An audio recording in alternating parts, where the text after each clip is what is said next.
So with plenty more announcements, rumours and releases this week, I bring you the second edition of the Batman News Roundup. Let's get into it.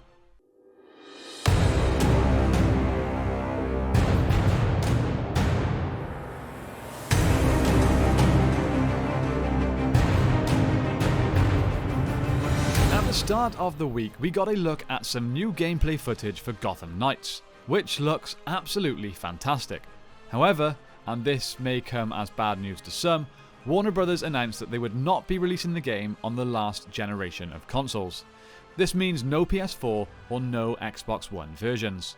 Now this sucks for many, myself included, as I don't have a new gen console, but in the long run I truly believe that this will be the right call. If the game is big enough and ambitious enough, then it will likely struggle on last gen consoles anyway. Do you guys remember the issues that the game Cyberpunk had upon its release on PS4 and Xbox One? Let's not have a repeat of that. Gotham Knights will release on October 25th for PS5, Xbox Series X and PC. Next up, the Batman audio story Batman Unburied has knocked the Joe Rogan Experience off the top spot on Spotify's top podcasts list. Launched with 2 episodes on May 3rd, Batman Unburied is a fiction podcast telling the story of Bruce Wayne, a forensic pathologist working on the victims of a serial killer known as the Harvester. As you can probably guess, Batman Unburied's Gotham isn't quite the same city we're all familiar with, and Bruce's occupation isn't the only change. Probably most significantly, Batman's famously dead parents aren't quite as dead in this series, with Thomas and Martha Wayne showing up to urge their son to go to therapy. Bruce's alter ego Batman will make an appearance though, so how much his therapist actually helps remains to be seen.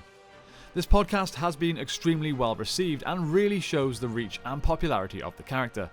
It's likely that Warner Bros. And Spotify will be teaming up to release more audio stories based on other iconic DC characters very soon. Exciting. If you guys would like to hear me do recap and review videos on the Batman Unburied stories, let me know in the comments. Next up this week, we were treated to a great little featurette about the making of the Batman. Using similar technology that we've seen popularised on the Mandalorian TV show, Matt Reeves, Greg Fraser and their teams really took the technology to the next level, using God knows how many screens to form a fully digitally projected background. The mini-documentary gives us a truly fascinating look behind the scenes of this process, which makes me very excited by the future possibilities of filmmaking. You can check it out on YouTube if you want to see the clip in full. Hopefully I'll remember to link it in the description down below, but if I forget, just search The Making of the Batman. Now, David S Goyer, who famously wrote the screenplay for The Dark Knight, has commented on his thoughts on the Batman.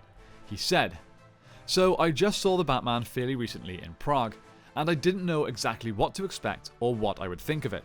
I saw it with a number of my crew members on Foundation and they were all expecting me to hate it, but I really enjoyed it a lot. It was a fun experience. I really like Robert Pattinson's Batman, I like what they did with the Riddler, Reeves is a good filmmaker, so I was in for the ride. Personally, I'm really glad to hear that Goyer spoke so highly of the Batman and didn't bring it down like many, his friends included, expected him to do." Finally then, let's look at what's going on in the world of comics.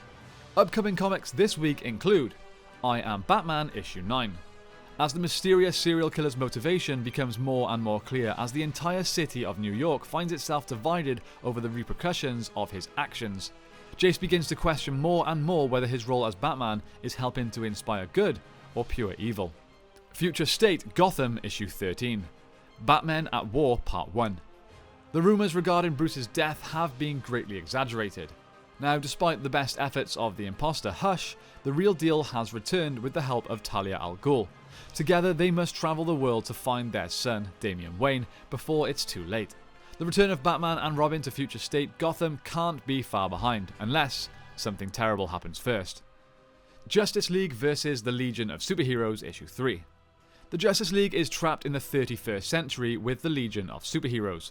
While the looming terror of the Great Darkness hovers over both time periods simultaneously, even as the great heroes of the 21st century get to experience the fantastic, far-flung future, the mysteries behind the Gold Lantern and the Great Darkness threaten all of existence.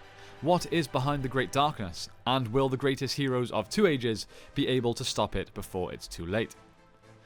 Batman Urban Legends 15. Zatanna has to save Batman's soul. Ace the Bat-Hound must confront the source of his trauma, the Joker. Meanwhile, the night of Batman's auction is finally here. Katana doesn't buy what Lady Shiva is selling for a second about the new Birds of Prey, and she's going to let her know personally. Batman has to team up with Plastic Man to save a criminal from having his life taken by the Penguin and KG Beast. And that's it for this week's Batman News Roundup. Did I miss any important news? Let me know down below. Also, are you enjoying these News Roundup videos? I think it makes a lot more sense to do a weekly roundup like this rather than tackle each and everything in its own video. It's hard to keep up with that way. But be sure to give me your feedback down below. Thank you all so much for watching. Don't forget to like and subscribe and return to the Batcave for more Bat content.